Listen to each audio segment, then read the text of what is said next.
Praise lord, హల్లెలూయా. దేవుని నామానికి స్తోత్రాలు. మీ అందరికీ నా వందనాలు తెలియజేస్తున్నాను. ఈ దినం కొరకు దేవుడు సిద్ధపరిచినటువంటి మాటలు.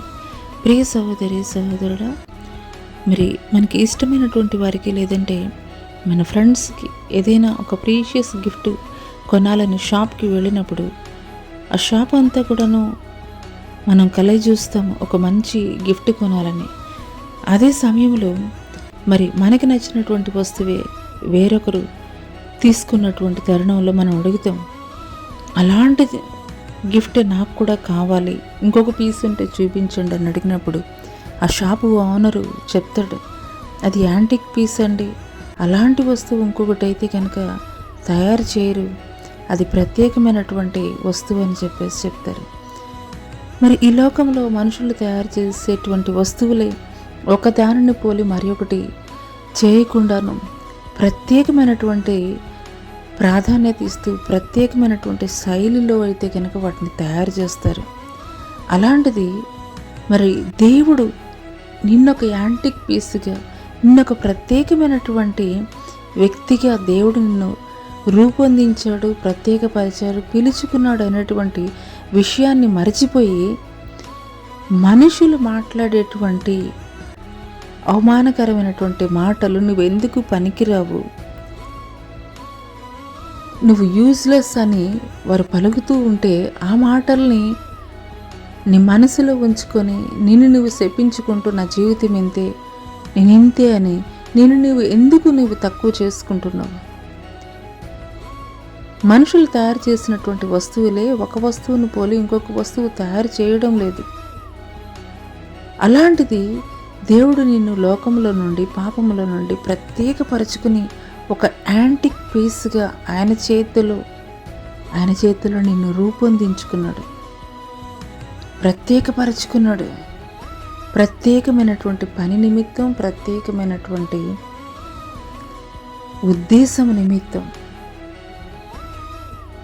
దేవుడి యొక్క ఆలోచనలు, దేవుడి యొక్క ఉద్దేశాలు, దేవుడి యొక్క ప్రణాళిక నీ పట్ల ఉన్నతముగా ఉన్నప్పుడు మనుషులు మాట్లాడేటువంటి మాటల్ని గురించి నీవెందుకు నువ్వు తక్కువ చేసుకొని కృంగిపోతుంటావు. పరిశుద్ధ గ్రంథంలో చూసుకున్నట్లయితే బబులోను చెరకు దానియేలు బానిసగా కొనిపోబడ్డాడు. కానీ ఆ యొక్క దానియేలు బానిసగా ఉన్నప్పటికీ కూడాను, బబులోను యొక్క చెరలో ఉన్నప్పటికీ కూడాను తాను నమ్ముకున్నటువంటి విశ్వాసాన్ని, తాను నమ్మినటువంటి దేవుణ్ణి ఏ సమయంలో కూడానైతే గనక విడిచిపెట్టలేదు. తాను నమ్మినటువంటి దేవుడు ఎంత గొప్పవాడో ఆ యొక్క బానిసగా వెళ్ళినటువంటి బబులోను ప్రాంతంలో ఉన్నటువంటి రాజుల ఎదుట కూడా ప్రకటించగలిగాడు.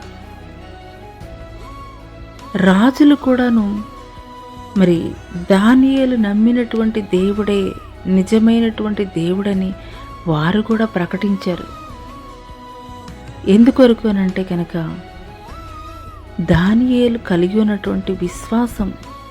ప్రతికూల పరిస్థితుల్లో కూడాను దానియేలు తన విశ్వాసాన్ని విడిచిపెట్టలేదు. అందుకొరకే దేవుడు ఆ యొక్క బబులోను ప్రాంతంలో కూడాను ఒక ఉన్నతమైనటువంటి స్థితిలో అయితే దానియేలు నిలబెట్టాడు. దానియేలుని స్వయంగా దేవుడే బహుప్రియుడు అని పిలుస్తున్నాడు. ఎందుకొరకు అనంటే కనుక అనుకూలమైనటువంటి పరిస్థితుల్లో ఎవరైనా భక్తి చేస్తారు, కానీ ప్రతికూలమైనటువంటి పరిస్థితుల్లో కూడాను దేవుని కొరకు ఎవరైతే నిలబడతారో వారు దేవునికి ఇష్టలైనటువంటి వారిగా ఉంటారు. ఇక్కడ దానియేలు ఒక ప్రత్యేకింపబడినటువంటి వ్యక్తిగా అయితే గనక ఉన్నాడు. ఒక యాంటిక్ పీస్ లాగా దేవుని చేతిలో ఉన్నటువంటి వాడిగా ఉన్నాడు. కాబట్టి ప్రత్యేకమైనటువంటి స్థానము, బానిసగా ఉన్నప్పటికీ కూడాను ప్రత్యేకమైనటువంటి ఉన్నతమైనటువంటి స్థితిలో దేవుడు నిలబెట్టాడు. ఇక ఉదయకాల సమయంలో ఈ మాటలు వింటున్నటువంటి ప్రియ సహోదరి సహోదరుడా, మనుషులు మాట్లాడేటువంటి మాటల్ని గురించి నీవు విచారించవద్దు. నేను అవహేళన చేసేటువంటి మాటలను గురించి నువ్వు కృంగిపోవద్దు. కానీ నీవు దేవుని చేతిలో భూషణ కిరీటముగా ఉన్నావు అనేటువంటి విషయాన్ని అయితే నువ్వు మరచిపోవద్దు.